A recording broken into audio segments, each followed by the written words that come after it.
승리의 삶을 살기를 원하는 사람들이 대부분입니다. 승리의 삶을 살기 원하지만 패배하는 삶을 사는 사람들이 있습니다. 패배한 삶을 사는 것 같지만 결국에 승리하는 삶을 산 사람들도 있습니다. 패배한 삶을 사는 사람은 패배할 만한, 그럴 만한 충분한 이유가 있고, 승리한 삶을 사는 사람은 승리할 만한 충분한 이유가 있습니다.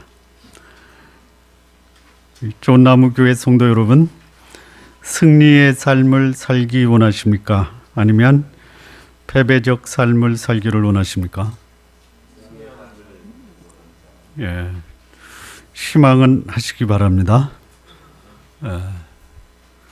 그 희망이 결과로, 열매로 맺혀지는 삶도 사시기 바랍니다. 예수님이 최후의 만찬을 마치셨습니다. 그리고 그 만찬 석산에서 제자들의 배반에 대해서도 말씀을 하셨습니다. 그때에 베드로가 결코 배반하지 않을 것이다, 이렇게 장담을 합니다. 그 베드로의 말을 들은 다른 제자들도 베드로의 말에 동조하면서 결코 배반하지 않겠다라고 약속을 합니다. 베드로가 장담하는 것은 본문에 나오지만 다른 제자들이 장담하는 것은 오늘 본문을 읽으면서 보지 못하셨죠? 다른 복음서에 보니까 마가복음 14장 31절에 베드로가 힘있게 말하되 내가 주와 함께 죽을지언정 주를 부인하지 않겠나이다 하고 모든 제자도 이와 같이 말하니라. 베드로의 말에 다른 제자들도 우리도 주와 함께 죽을지언정 결코 주를 부인하지 않겠습니다 라고 힘을 주어서 말을 합니다. 그런 말을 하고 예수님은 제자들을 데리고, 모든 제자가 아닙니다, 3명의 제자 베드로, 야고보, 요한을 데리고 겟세마네 동산으로 가십니다. 가실 때 예수님의 심정은 심히 놀라고 슬퍼하셨다라고 말씀합니다. 마가복음 14장 33절입니다. 베드로와 야고보와 요한을 데리고 가실새 심히 놀라시며 슬퍼하사, 이렇게 말씀을 하고 있습니다. 놀라다라는 말씀은 그냥 놀라는 것이 아닙니다. 이 놀라다라는 이 말씀은 전능하신 하나님이 자신의 눈앞에 나타났을 때 보여주는 인간의 반응이 놀라다라는 이 단어의 의미입니다. 죽음에 대한, 예수님이 죽음에 대한 놀라움보다는 그 죽음이 하나님의 뜻이라는 것에 대한 놀라움입니다. 하나님이 나타나셔서 죽음에 대한 말씀을 하고 계시다라는 것을 의미합니다. 이어서 말씀하시기를 내 마음이 심히 고민하여 죽게 되었다. 심히 고민하여 죽게 되었다. 이렇게 말씀을 하십니다. 이제는 나는 죽음 앞에 직면하고 있다, 이 말씀이고요. 또 하나는 이제는 죽을 지경으로 나는 괴롭다라는 것이. 그리고 제자들에게 자신을 위한 기도를 부탁하면서 따로 기도하러 가십니다. 기도하시면서 예수님은 자신에게 주어진 그 과업을, 죽음을 완수하시겠다라는 마음으로 이 마지막을 기다리십니다. 그리고 기도가 마치자 가룟 유다가 예수님을 대제사장 하속들에게 넘기는 사건이 벌어집니다. 예수님이 기도하시는 동안 제자들의 모습은 예수님과의 모습과는, 또 예수님과의 그 마음 심정과는 전혀 동떨어진 모습을 보여주고 있습니다. 최후의 만찬 석상에서 예수님이 너희 중에 하나가 나를 팔고, 베드로에게는 닭이 3번 2번 울기 전에 3번 나를 부인하겠다라고 얘기합니다. 그때 베드로는 내가 죽을지언정 옥에 갈지언정 결코 부인하지 않겠습니다.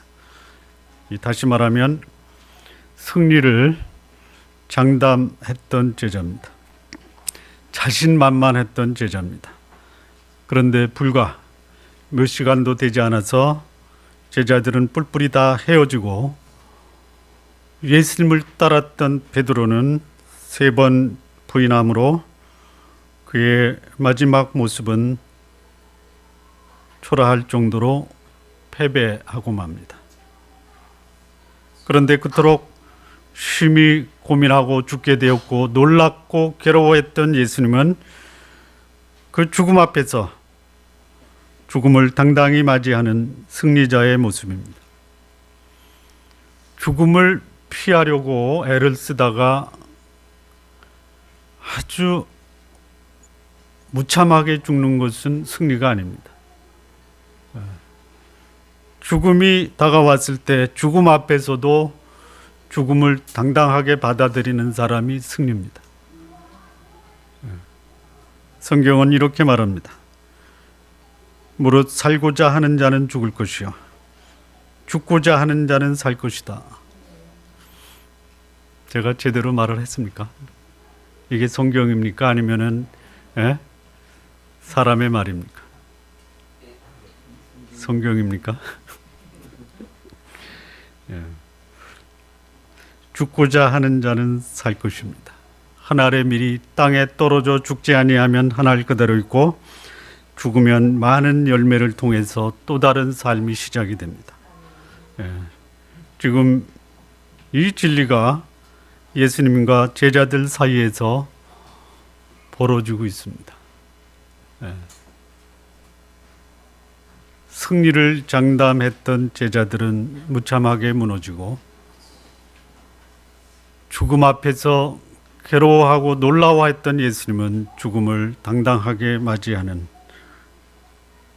일이 벌어지고 있습니다. 어떻게 이런 전혀 다른 결과가 일어났는가? 왜 승리를 장담했던 제자들은 패배했고 죽음 앞에서 괴롭고 놀라워했던 예수님은 죽음을 승리할 수 있었는가?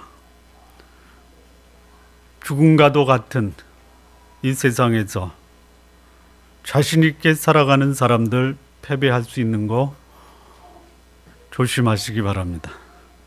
그러나 죽음과 같은 고난 속에서도 그 죽음을 승리하고 당당한 승리자로 남을 수 있는 그 삶이 여러분들의 삶이 되시기를 진심으로 바랍니다. 가운데 계신 몇 분만 아멘 하십니다. 여러분 모두 다 승리하는 삶을 사시기 바랍니다. 어떻게 해서 제자들은 패배하고 말았는가? 여러분 인생에서 승리할 것 같으면서도 승리하지 못하는 원인은 제자들이 패배했던 것과 거의 다를 바가 없습니다. 예수님이 제자들의 배반 예언했습니다. 마가복음 14장 27절에 예수께서 제자들에게 이르시되 너희가 다 나를 버리리라. 이는 기록된 바 내가 목자를 치리니 양들이 흩어지리라 하였느니라. 제자들이 왜 패배했는가? 예수님이 그렇게 하셨기 때문에 패배했다. 이렇게 보시면 안 됩니다. 그리고 구약에 내가 목자를 치리니 양들이 흩어지리라라는 그 예언이 이루어지려면 제자들은 패배해야 된다. 그래서 패배한 것도 아닙니다. 예언은 그렇게 되라고 예언한 것이 아니라 그렇게 될 것을 보시고 그 사항을 말씀하신 것이 예언입니다. 왜 제자들은 패배했는가? 첫 번째 누가복음 22장 33절 말씀입니다. 우리 함께 합독하실까요? 시작. 저가 말하되 주여 내가 주와 함께 오게도 죽는데도 가기를 준비하였다. 준비했습니까? 준비했나요? 준비했습니까? 여기 제자들이 뭐라고 얘기하냐면요. 너희가 나를 버리라 이렇게 얘기할 때 내가 주와 함께 오게도 죽는데도 가기를 준비하였나이다. 준비 안 했습니다. 그리고 준비했다라고 얘기하는 거예요. 예. 책임질 수 없는 약속을 하는 것입니다. 예. 오게도 가고 죽는데도 갈 수가 없는 베드로가 그렇게 하겠다. 그리고 이미 나는 다 준비가 됐다라고 하는 거예요. 여러분, 당당하게 자신 있게 말하는 사람 조심하시기 바랍니다. 조심하십시오. 분별력이 없이 지킬 수 없는 약속을 했기 때문에 실패한 것이에요. 자신도 책임질 수 없는 자가 심지어 다른 사람의 미래까지도 단정적으로 말했는데요. 마가복음 14장 29절 보면 이 동일한 그 상황에서 베드로가 이렇게 얘기를 합니다. 베드로가 여짜오되 다 버릴지라도 나는 그렇지 않겠나이다 얘기를 합니다. 아니, 베드로가 어떻게 다른 제자들이 버릴 줄 알고 다른 제자는 버려도 나는 안 그렇겠습니다 라고 합니까? 예? 자신도 하나 책임을 못 지는 사람이 다른 사람의 미래에 대해서도 단정적으로 말을 하고 있습니다. 예. 다 버릴지라도 다른 제자들의 행동까지도 자기 마음대로 예언을 해버리는 것이에요. 설령 다른 제자들이 다 버린다 하더라도 그렇게 말하는 것은 지나치게 성급한 것입니다. 그리고 다른 사람의 행동이나 입장을 함부로 말하는 사람, 그 사람 패배할 수 있는 가능성이 대단히 높습니다. 다른 사람 얘기 내 입을 빌어서 단정적으로 말하지 마시기 바랍니다. 또한 다른 사람과 비교해서 자신을 정당화해서도 안 됩니다. 내가 다른 사람의 행동을 단정적으로 말하면 스스로 올무에 빠질 수가 있습니다. 근데 우리는 그런 올무에 빠지는 경우가 많습니다. 정직하게 말씀드리면 저도 그런 사람 중에 하나입니다. 베드로는 자신을 과신하여 결정적인 실수를 범하고 만 것이에요. 다른 사람의 미래를 단정적으로 말하다가 실패하지 말고 차라리 겸손히 자신의 주제를 파악하는 것이 그래도 소위 우리가 말하는 대로 중간은 갑니다. 여러분 1등 하려고 하지 마시고요. 1등 하시려다가 패배자가 되지 말고 그냥 가만히 계시면 중간은 가십니다. 그냥 중상 정도는 가시기 바랍니다. 성경은 이렇게 말합니다. 사연을 듣기 전에 대답하는 자는 미련하여 욕을 당하느니라. 베드로가 왜 패배하고 말았습니까? 자신의 주제를 파악하지 못하고 전혀 준비가 되지 않음에도 불구하고 단정적으로 책임지지 못하는 약속을 한 것이 패배의 원인입니다.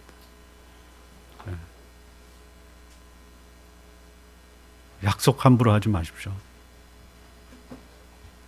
자, 두 번째 베드로는 왜 패배하고 말았는가? 22장 40절과 46절을 보면 동일한 말씀이 나오는데요. 그곳에 이르러 저희에게 이르시되 시험에 들지 않기를 기도하라. 46절은 어찌하여 자느냐 시험에 들지 않게 일어나 기도하라. 왜 제자들은 패배했는가? 위기의 사항이 오기 전에 그들은 단정적으로 그들의 미래를 책임 있게 약속을 했는데 전혀 시험 들 때를 대비해서 준비가 되지 않았다는 것이죠. 베드로는 준비됐습니다라고 했는데요. 위기가 오니까 전혀 시험을 치를 준비가 안 돼 있어요.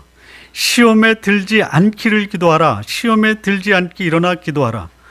시험이 옵니다. 시험이 옵니다. 이 시험은 두 가지 의미가 있는데요. 하나는 유혹이라는 의미가 있고 하나는 테스트라는 의미가 있는데요. 여기서는 유혹입니다. 유혹. 여러분, 유혹이 오면 그때 대처합니까? 유혹이 오기 전에 대처해야 됩니까? 유혹 받기 전에 대처하시기 바랍니다. 유혹이 다가오면요, 속수무책으로 당하는 것이에요. 적어도요, 돈에 대해서 분명한 가치관을 정립해 두십시오. 명예와 권력에 대해서 분명한 가치관을 정립해 두십시오.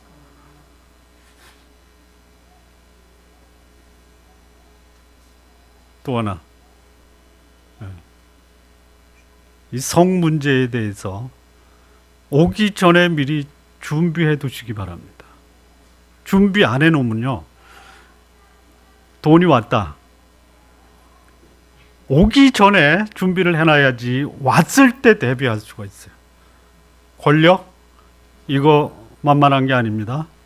성, 이것도 만만한 게 아니에요. 닥치면 대비하겠다. 닥치면요, 무너지는 거예요. 여기 제자들, 준비했습니다라고 했는데요, 전혀 준비가 안 돼 있는 거예요. 사단의 유혹 앞에서 제자들은 기도하지 못한 것이나 깨어있지 못한 것이 사단의 유혹에 걸려들은 것이, 걸려들고도요, 자신이 사단의 유혹에 걸려들었다라는 것을 인식하지 못했다라는 것이에요. 나는 안 걸리겠지. 다 걸립니다. 사단의 유혹이 올 때 어떻게 대처할 것인가를 미리 준비했더라면 그래도 그나마 극복할 수 있는 가능성이 높습니다. 여러분, 사단이 여러분보다 훨씬 더 위력이 있다라는 사실을 아시죠? 여러분을 장담하지 마십시오. 준비 안 된 사람은요, 속수무책이고요, 준비를 했다 해도 만만치가 않은 것이. 제자들이 시험 들 때가 올 것을 예수님이 말씀했어요.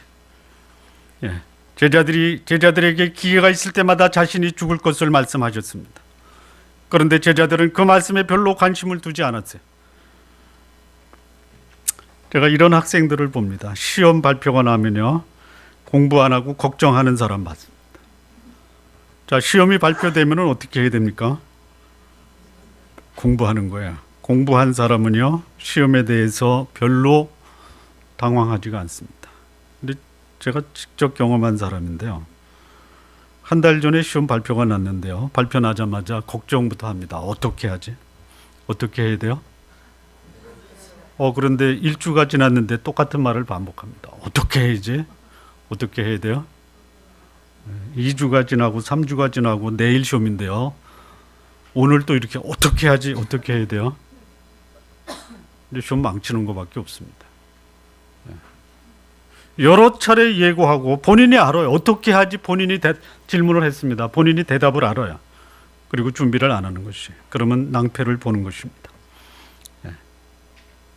제자들, 아무런 준비가 안 되었음에도 불구하고 마치 준비가 된 것처럼 생각하다가 유혹이 다가오니까 당하고 만 것이에요. 그래서 패배하고 만 것입니다. 준비되지 않는 삶, 유혹 앞에서 속수무책으로 당하고 말게 되는 것이, 우리 성도 여러분 기억하시기 바랍니다. 전쟁에서 가장 확실한 전쟁은 뭐죠? 싸우지 않고 이기는 건데요, 전쟁이 벌어지면 어떻게 해야 됩니까? 싸워야 돼요. 그런데요, 전혀 싸울 준비가 안 되고 객기로 전쟁을 치르면 백전백패입니다. 왜 제자들이 패배하고 말았습니까? 전혀 준비가 안 돼 있는. 자, 세 번째, 제자들은 왜 승리를 장담하고도 무참하게 무너지고 말았는가? 22장 40절입니다. 우리가 읽었던 말씀 동일한 말씀인데요, 시험에 들지 않기를 기도하라. 마가복음 14장 38절에 시험에 들지 않게 깨어있어 기도하라. 깨어있어 기도하지 않았습니다. 깨어있어 기도하지 않은 것이 그들이 패배한 원인입니다. 제자들에게 있어서 그 시간에 가장 필요한 것은 기도였습니다. 기도. 여러분, 기도는 내 뜻을 하나님이 들어주시도록 간구하다, 이게 기도가 아닙니다. 오해하지 마십시오. 기도의 일부는 될 수 있어도 기도의 본질적 의미는 내 필요를 하나님께 구하다, 그게 기도가 아닙니다. 너희가 내 안에 거하고 내 말이 너희 안에 거하면 무엇이든지 원하는 대로 구하라. 우리는 앞에 것은 빼고 뒤에 것만 적용을 합니다. 내 말이 너희 안에 거하고 너희가 내 안에 거하면 그 다음에 무엇이든지 원하는, 그러면 그 무엇이든지가 뭡니까? 너희가 내 안에 거하고 내 말이 너희 안에 거하는 그것이 무엇이든지에 들어가야 되는, 다시 말하면 내 기도가 하나님의 뜻에 합당하다면 하나님은 하나님 뜻에 합당한 것은 반드시 들어주신다라는 것이. 기도는 뭡니까? 하나님과 함께하고 그분의 뜻을 묻는 것이 하나님의 기도입니다. 기도. 그런데요, 하나님과 함께하여 그분의 뜻을 묻고 그분의 뜻에 순종하게 해야 될 그 시간에 제자들은 뭐 하고 있습니까? 자고 있습니다. 자고. 이거는 자고 있다라고 하면 너무 그 제자들을 지켜 세우는 겁니다. 자는 게 아니, 어떻게 자고 있습니까? 자빠져 자고 있는.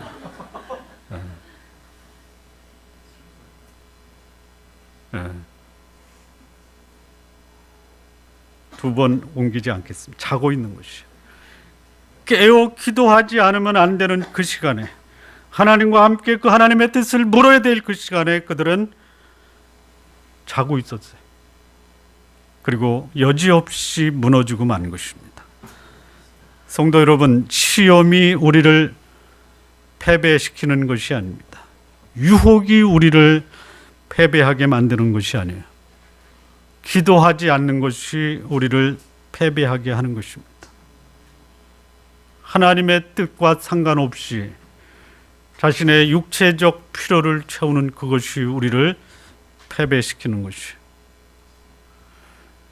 유혹당할 때, 시험당할 때 하나님의 뜻을 묻지 않고 그 유혹 시험을 잊어버리기 위해서 잠을 잔다라는 것이 문제를 해결하는 길이 아니다라는 것이.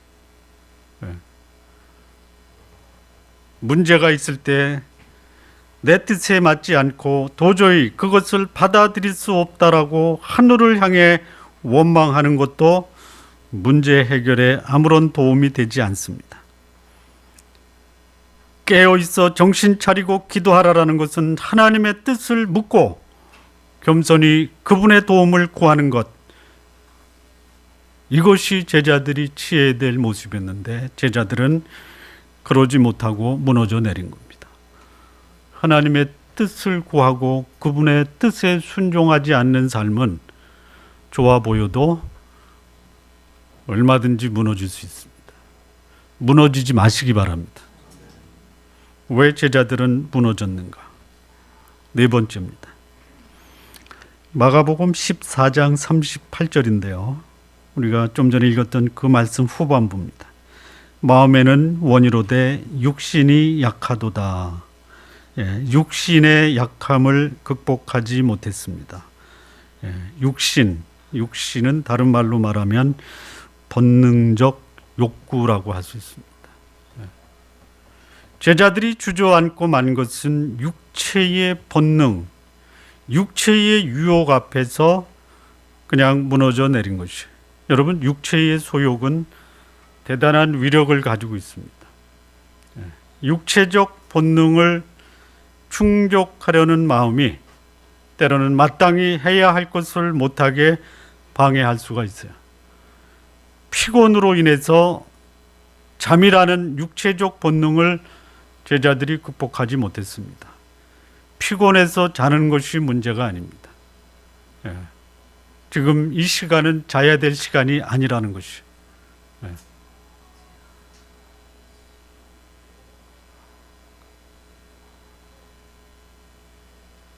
갑자기 생각이 났습니다. 하버드대 도서관에 이런 글이 써 있답니다. 5시간을 자면 꿈을 꾸지만 4시간을 자면 꿈을 이룬다. 웃으라고 얘기한 거거든요. 웃어주셔야지 제가. 여러분 5시간 주무시고 꿈을 꾸시기 바랍니다. 그러나 4시간을 주무시면 꿈을 이루십니다.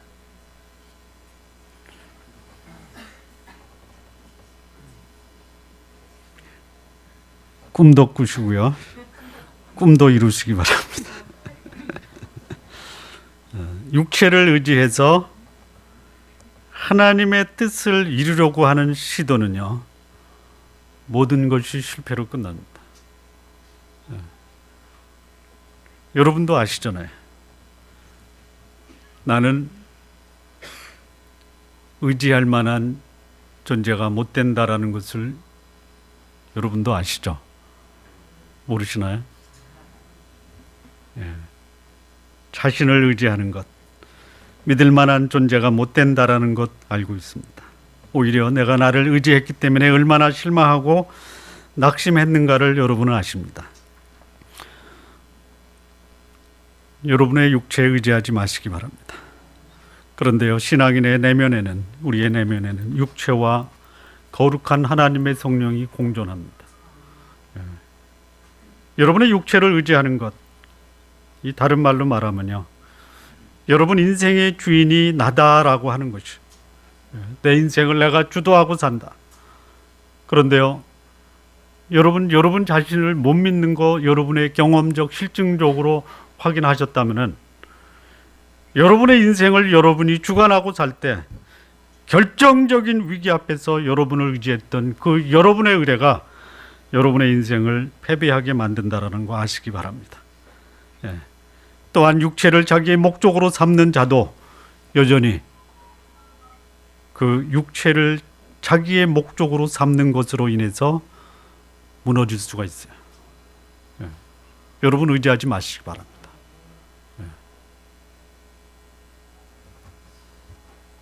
자, 그런데 여기 제자들 승리를 장담을 했어요. 뭐 준비도 안 했으면서 준비했다라고 그렇게 얘기했던 제자들은 무너지고 맙니다. 그런데 가장 고통스러운 분이 누구셨냐? 예수님이십니다. 심히 놀라고 심히 괴롭고 어찌할 바 모른다라고 말씀하셨던 예수님은 승리하십니다. 예수님이 고통당했던 것은요, 그분이 하나님으로부터 버림당하고 죄인으로 십자가를 지는 것 때문에 고통스러운 것입니다. 죽음 자체가 괴로운 것이 아닙니다. 육체적 고통이 괴로운 것이 아닙니다. 하나님이 죄인이 된다라는 것이 가장 고통스러운 것입니다. 예수님은 할 수만 있다면 이 십자가 죽음을 피하고 싶으신 심정, 그것이 예수님의 솔직한 마음이었습니다. 그러나 그 죽음, 그 십자가, 피하고 싶은 그 십자가 죽음은 예수님이 이 땅에 오신 사명이셨습니다. 십자가를 지셔야만 했습니다. 내가 지어야 될 그 십자가를 예수님은 지신 것입니다. 그것이 그분이 이 땅에 오신 목적입니다. 내가 죽어야 될 죄, 인간 최대적인 이 죽음을 승리로 바꾸기 위해서 그분은 죽으셔야만 했습니다. 그리고 그분은 죽음을 담대히 맞이하십니다. 예수님이 이 죽음을 승리로 바꿔놓으신 그 비결은 무엇인가? 첫 번째는요, 41절입니다. 41절.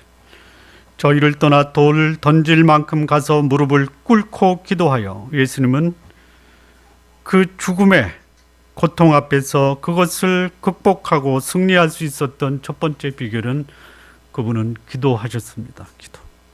여러분, 기도, 하나님의 뜻을 구하는 것이 기도입니다. 하나님 앞에서 그분과 교제하며 그분의 뜻을 구하는 것이 기도입니다. 가장 결정적인 위기 앞에서 예수님은 할 수만 있다면 이 잔을 옮겨주시기를 원했습니다. 그러나 그것이 하나님의 뜻이 아니고 그것을 드는 것이, 죽음을 택하는 것이 하나님의 뜻이다라는 것을 그분은 아셨어요. 이게 기도입니다. 기도는 하나님의 뜻을 구하는 것, 그것이 기도입니다. 내 뜻을 이루어지시도록 구하는 것이 기도가 아닙니다. 하나님의 뜻대로 구하는 기도는 반드시 응답이 됩니다. 비록 현실적인 삶에 고통이 온다 해도 하나님의 뜻을 구하는 삶이 승리의 삶이 되는 것입니다. 여러분, 역설적인 말씀을 하나 드리겠습니다. 여러분의 뜻이 이루어지도록 구했는데 이루어지지 않으면 감사하시기 바랍니다. 이 수준 높은 말을 이해하십니까?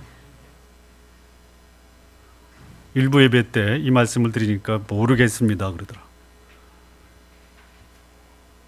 자, 내 뜻을 구했는데 이루어지지 않으면 감사하시기 바랍니다. 아멘 하셨습니다. 준비되지 않고 아멘 하면요 당합니다. 네? 하나님의 뜻이 이루어지면은 감사하십시오. 네. 내가 구했는데 하나님이 안 들어주셨어요. 왜 안 들어주실까요? 네. 그게 하나님의 뜻이 아니었구나.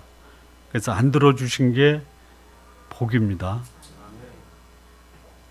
하나님의 뜻이 아닌데 하나님이 들어주셨어요. 그러면 그것이 여러분들에게 해가 되는 거예요. 해. 예수님이 승리한 비결이 뭐냐? 하나님의 뜻에 합당하게 기도했기 때문에 기도하고 있는데요. 하나님의 뜻을 모르겠다라고 하면요, 그것은 제대로 기도하지 않은 것입니다.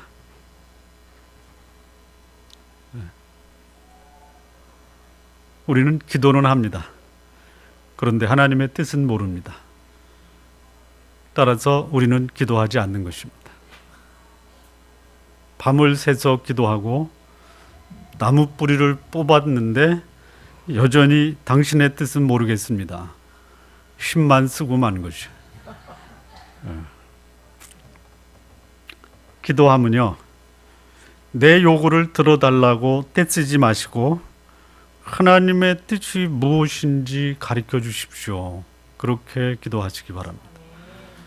이 무슨 말씀인지 아십니까? 기도하지 말고 말씀을 읽으라는 뜻입니다. 여러분, 말씀을 통해서 여러분에게 말씀하시는 하나님의 음성을 들으십시오. 떼쓰지 마시고요. 성도 여러분, 고통보다 더 고통스러운 것이 뭐냐면요, 그 고통에 대한 하나님의 뜻을 모른다라는 것입니다. 고통에 대해서 이것이 하나님의 뜻이로구나 라고 이해가 되면요, 견딜만해요. 여러분, 이해하고 매맞으면요, 전혀 예상치 못하고 얻어 터지는 것보다 훨씬 가볍습니다. 예? 예. 지금 우리나라는 도저히 이해할 수 없는 일들이 벌어집니다. 그래서 더 고통스러워. 그런데 들여다보십시오. 이해할 만한 것이 있습니다. 고통에 대한 하나님의 뜻을 알도록 기도하십시오. 고통을 제거해 달라고 기도하지 마시고요, 그 고통이 나에게 하나님은 무엇을 말씀하시고자 하는지를 알도록 기도하시기 바랍니다. 예수님이 승리할 수 있었던 그 승리의 비결이 뭐냐? 그분은 하나님의 뜻을 알기 위한 기도의 삶을 사셨습니다. 자, 두 번째, 예수님은 어떻게 그 고통과 놀라움 속에서도 승리의 열매를 맺게 되었는가? 두 번째, 22장 39절을 우리 좀 함께 읽어보겠습니다. 누가복음 22장 39절 함께 합독하실까요? 시작. 예수께서 나가사 습관을 쫓아 감난산에 가심에 제자들다. 이 말씀에서 예수님이 그 고통 속에서 승리할 수 있었던 그 비결을 찾아낼 수 있는 단어는 뭡니까? 습관. 습관입니까? 제자입니다. 제자. 제자. 비록 고통의 순간, 한 번 더 하겠습니다. 자빠져 자고 있는 제자들, 이것이 예수님이 승리할 수 있었던 비결입니다. 무슨 말이냐고요? 부모님에게 여쭤보겠습니다. 왜 사십니까? 제가 부모님이라고 얘기한 이유가 있습니다. 사시는 이유가 뭐예요? 왜 사세요?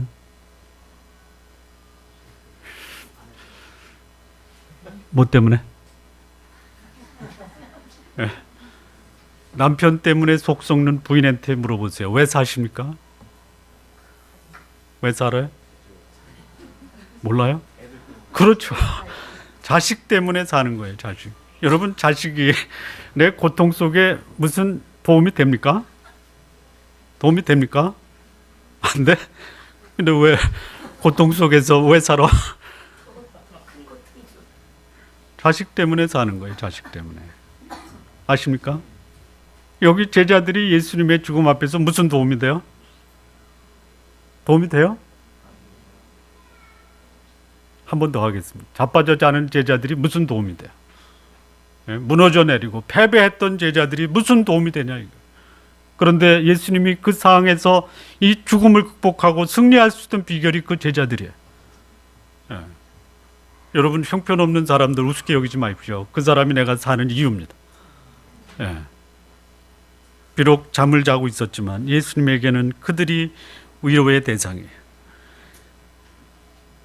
감당할 수 없는 고통의 현장 속에서 함께 할 수 있는 친구가 있는 자는 그 고통을 감내해낼 수가 있어요.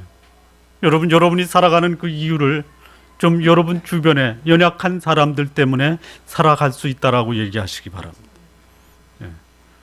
앞서서 우리는 고통보다 더 고통스러운 것은 고통에 대한 하나님의 뜻을 모르는 것이라고 했는데요. 또 있어요. 고통보다 더 고통스러운 것은 뭐냐? 고통을 함께 나눌 수 있는 친구, 동료, 가족이 없다라는 것이죠. 지금은 나에게 아무런 도움이 안 되는 자식들이지만 그 자식이 내가 살아가는 이유가 될 수 있어요. 이번 세월호 사건에서 어느 어머니가 스스로 목숨을 버렸습니다. 그런데 난 잘 모르겠는데요. 쌍둥이 어머니라고 그러더라고요. 그렇습니까? 예? 그 쌍둥이 남매가 함께 묻고 같이 죽었죠? 몰라요? 지금 웃음이 나옵니까? 그 엄마가 살 수 있어요? 못 살아요. 여러분, 속세기는 여러분의 자녀 귀하게 여기십시오. 여러분이 살아가는 이유예요. 하나님이 여러분 때문에 사는 거예요. 저 때문에 사는 거예요. 예? 속색인다고 어떻게 하실 거예요? 예? 그게 여러분이 살아가는 비결입니다. 고통의 현장에서 고통을 함께 나눌 수 있는 사랑하는 사람들이 있다면요, 고통은 견딜만한 것이. 고통의 현장에서 승리하기 원하시는 성도 여러분, 우정을 나눌 수 있는 친구 만드시기 바랍니다. 신앙의 공동체에서 함께 교제할 수 있는 신앙의 동지들이 여러분이 고통을 승리하고 그리고 살아갈 만한 충분한 이유를 갖게 해주는 비결입니다. 자, 세 번째, 예수님이 심히 놀라고 죽음과 같은 그 고통의 현장에서 승리할 수 있었던 세 번째 비결이 무엇인가? 42절입니다. 가라사대 아버지여, 만일 아버지의 뜻이여든 이 잔을 내게서 옮기시옵소서. 그러나 내 원대로 마옵시고 아버지의 원대로 되기를 원하나이다. 예수님이 승리할 수 있었던 비결, 제자들과는 다르게 하나님 아버지의 뜻에 순종할 만반의 준비가 되어 있었다라는 것이, 이것이 하나님의 뜻이로구나. 이것을 확인하신 예수님은 주저하지 않고 그 죽음의 길을 가십니다. 승리의 결과를 기대하는 사람, 그거를 기대하기를 원하신다면 먼저 하나님의 뜻에 순종하고자 하는 결단을 내리셔야 됩니다. 승리의 열매보다 하나님의 뜻에 순종할 준비된 사람이 승리의 열매를 맺는 것입니다. 하나님의 뜻에 순종하지 않고 자기 뜻을 관철시키려고 하는 사람은 오히려 자신에게 치명적인 해를 가져올 수 있다는 것도 기억하시기 바랍니다. 예수님은 하나님 뜻에 순종하시겠다라는 그 결단, 그것으로 그분은 승리자가 되십니다. 여러분 모두 다 승리자가 되시기 바랍니다. 마무리 짓겠습니다. 고통은 누구에게나 옵니다. 문제는 이 고통의 현장에서 어떻게 승리할 것인가가 우리가 풀어야 될 숙제입니다. 여러분 믿을 수 없는 자신 의지하지 마시기 바랍니다. 하나님의 뜻을 구하기 위해서 깨어서 기도하시기 바랍니다. 고통을 함께 나눌 수 있는 이 신앙의 공동체와 교제권을 소중히 여기시기 바랍니다. 그리고 이기적이고 육신적인 자아, 미리미리 극복할 대비책을 마련하십시오. 그리고 이것이 하나님의 뜻이라면 그 하나님의 뜻 앞에 기꺼이 순종하겠다라는 결단을 하시면서 사시기 바랍니다. 우리 쫀나무 교회 성도 여러분, 유혹은 피하십시오. 그러나 시험은 당당하게 맞이하시기 바랍니다. 시험 앞에서 당당히 하나님의 뜻을 이루어 가시는 삶을 사시기 바랍니다.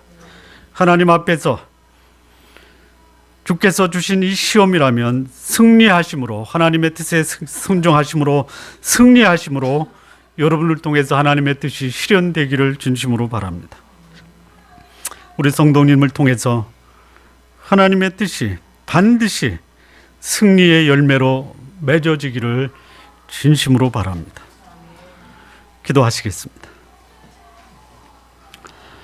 살아계신 하나님 아버지 감사합니다. 많은 고통과 괴로움, 놀라움이 우리 앞에 있어도 이것이 나에게만 있는 것이 아니라 언제든지 누구에게나 올 수 있다는 것을 인식하며 그런 상황에서 하나님의 뜻을 믿고 그 뜻에 순종하며 그리고 우리가 함께 교제하며 사랑할 수 있는 공동체를 기히 여기며 살아갈 수 있는 복된 성도들 되게 하여 주옵소서. 예수님의 이름으로 기도합니다.